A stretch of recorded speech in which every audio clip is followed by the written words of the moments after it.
welcome back to the channel. In today's video, we're going to take a look at the Transformers Studio Series number 53, Voyager class Mixmaster, a figure that got released, I want to say, probably 2.5 years ago. And I'm reviewing this figure because I did want to start something new on the channel, that I want to re-review some figures that I reviewed a long time ago, and my voice wasn't that good, or I just said the worst things ever, and I wasn't that good at reviewing. But now, over the past years that I've learned how to review these Transformer figures, now I know what to say and stuff. So basically, in this video, we're going to take a look at the figure, articulation, everything, the paint apps, how to combine him with Devastator, and also we are going to take a look at the box and the backdrop as well. So basically, it's basically a re-review, hence the name re-review. So let's start off with taking a look at the details. Even though having probably just like a few minutes of screen time in Transformers Revenge of the Fallen, Mixmaster still remains one of my most favorite Constructicons in the entire movie. I mean, just look at the head sculpt. I mean, come on, you gotta admit this is actually pretty cool. You can see some paint apps. You could barely see the eyes. They are a little red. In the camera, you can't really see them. You can see the torso region is really sculpted well, mostly for Devastator's lower neck. We can see some mechanical detailings on the interior of the legs and the exterior as well. The legs do have that kind of classic Michael Bay chicken type of legs. Those little tamale type of legs. I really do like those. On the arms, we can see some nice detailing on the arms right here. Some nice wiring, some sculpt work right here. We can see some wheels. Unfortunately, this wheel does not rotate due to the transformation and it being a peg. Right here, we can see the cement truck parts on the arms. We can see the hands as well. So yeah, honestly, this is one of my most favorite Constructicons. My first one, in fact. One of my favorite ones, and still is up to this day. And in the back, we can see some kibble right here. Not a big problem, even though these Constructicons barely showed up in the film. So we can see why there is kibble and stuff like that. So yeah, as far as articulation goes, he does have a pin right there, a large pin right here. He has rotation at the arm, full 360 if you did want to. He has he has 90-degree rotation right here, full 360 rotation right here, around 90-degree rotation right here. This section right here, his hands don't rotate, they just go up and down. I believe it's mostly for transformation. So yeah, he does not have that much rotation at all.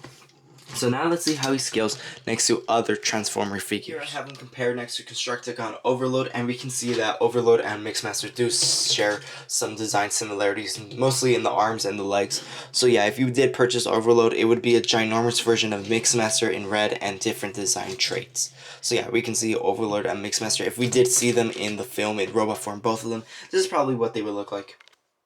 Here we have our Studio Series 60 Scrapper, and we can see, even though Scrapper also being similar to Mixmaster, not having enough screen time, we can see the accuracy in Scrapper and Mixmaster. Yeah, both of them did show up in robot form in the film, so I would say this is accurate to the scene where they revive Megatron.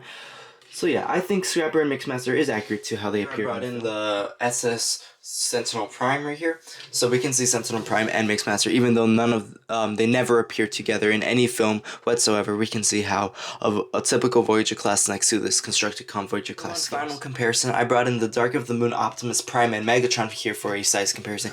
We can see Optimus Prime obviously towers over Mixmaster, and Mixmaster is a Voyager due to the design and the kibble and everything he has, and Megatron is a later class, and we can see how big Megatron is compared to Mixmaster. So yeah, that is basically how Mixmaster scales with the other Transformers. We have the packaging.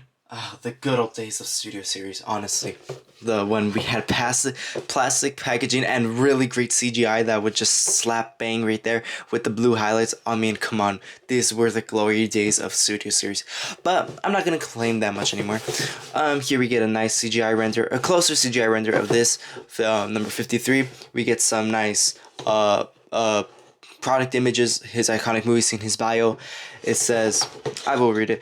The Desert Sands Quake as Constructicon Mixmaster combines with comrades to form Constructicon Devastator. So in the film, in that iconic movie scene where they form to create Devastator. And then here we have a picture of Devastator with all 8 Constructicons combined together.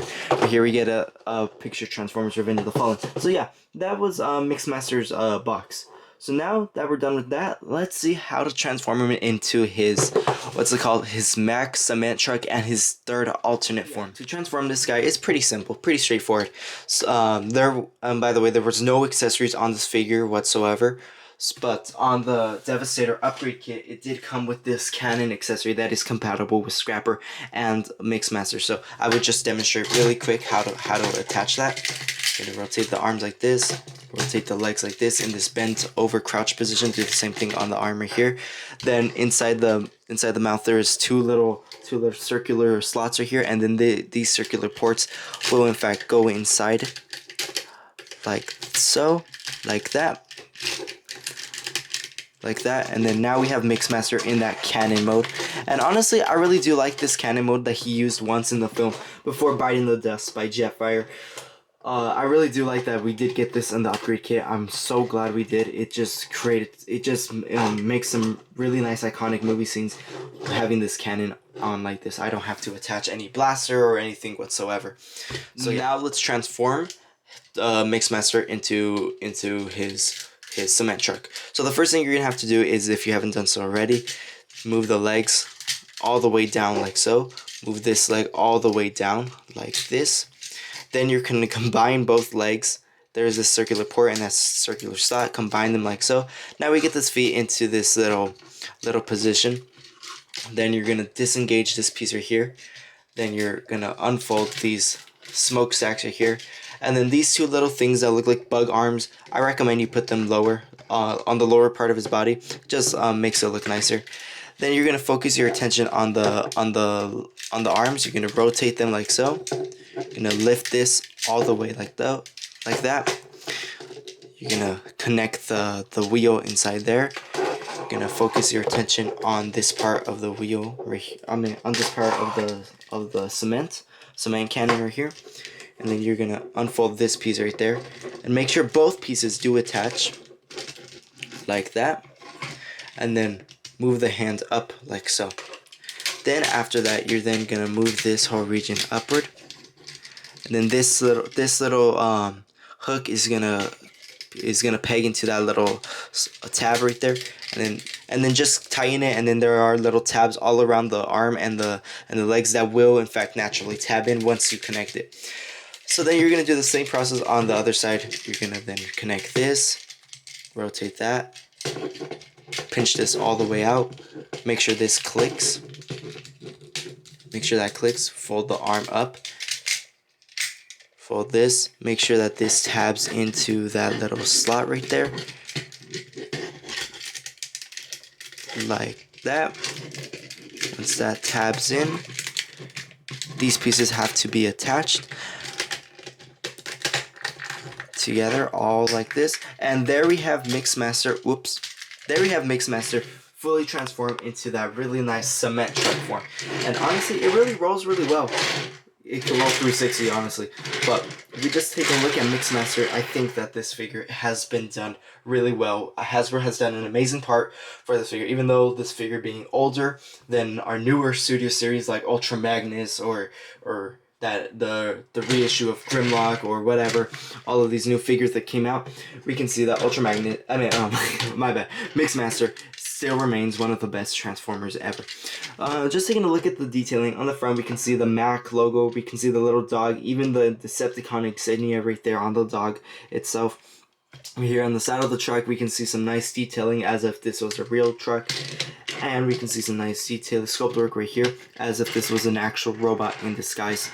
The leg part is alright. I mean, no one's really gonna stare at that much. I really wish they would have added another accessory on this figure, but this guy occupied so much room in the box. I could see why they didn't put any other accessory, even though it would have been nice. But there was unfortunately no room in the box, and pricing it at a leader class would just be so dumb if they did so. So yeah, that is Mixmaster's car form. Just for a quick comparison, here we have Mixmaster compared to our SS Bumblebee mode and our SS Jolt mode. We can see how Bumblebee and Mixmaster scale. We can see Mixmaster is longer than Bumblebee, and then we can see the same thing happens with Jolt as well. So Mixmaster is basically a really long figure compared next to these characters. Now that we have that done, let's see how we're gonna turn this into Devastator's head. So if you don't know already, in the packaging, he does come with this PC attached, and then we have Devastator's head revealed. So to do this, once you have this attached, deattach it. You're then gonna lift this entire region up. You're gonna unfold these ear pieces right here, and then make sure that is unfolded fully. Pull out his face if you haven't done so,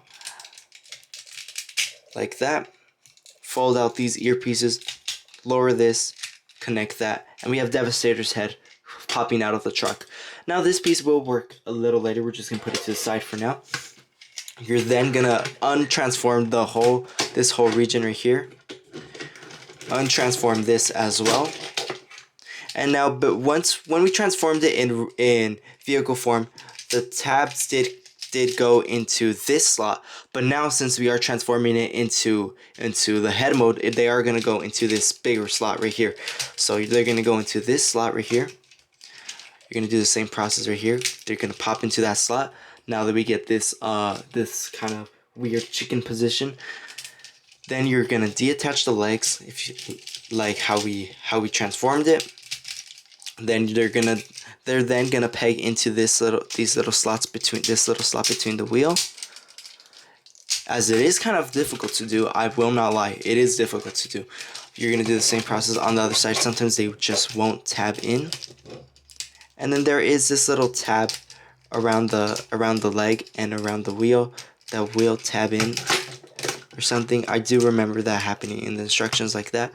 Then you're gonna tab this in right there. Same process right here. Make sure this tabs in. So yeah, this is basically a pretty difficult figure to transform. You're then gonna lower the arms, the hands like that. Then you're then gonna bring this whole region inside. You're gonna bring the cement sacks inside. Then you're gonna push this in right here. Connect these two cement pieces like so, like that. Lower the cement pieces, and then these outer cement pieces, they are then gonna cover it like this. Do the same process on this side, and just finish up some minor touches right here, minor touches and details. Lower the arms like that, and then if you want to, this is optional. I do like doing it. It just adds so much detail. And then here we have Devastator's head fully transformed onto Mixmaster, and then this is honestly really cool. One of the best Devastator incarnations that we have seen in any Transformers line at all for Revenge of the Fallen. We can open his face, and then we get this nice vacuum sucking moment. We could also push this forward, or if you wanted to push it a little bit more back, open the face a little bit, open this so that we get this face piece. And I know my Devastator looks different. Not this one, the one in my Studio Series 69 review, which will also be redone. But it looks different because of the DNA design kit that I did purchase a while back for it. So yeah.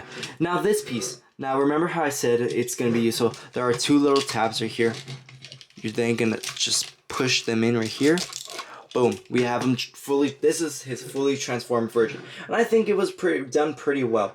So I personally like how Devastator's head looks like right here. Even though there are some missing pieces that the DNA design kit added onto this figure to make it look better, I still think that this has been done really, really well. So in all honesty, this figure is actually done pretty well. The face sculpt looks nice, the detailing looks nice, the articulation is alright. How he combines into Devastator, which is the more important part of the figure and this video, is amazing. I mean, come on. Hasbro did really great figures like this, and then they did so bad with figures like 79 Bumblebee. I mean, come on.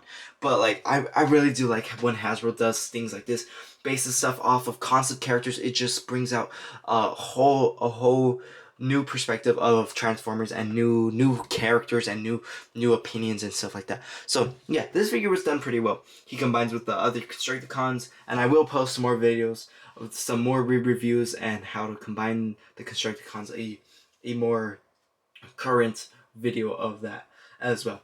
So tell me in the comment section down below if you do want to keep seeing more re-reviews or not.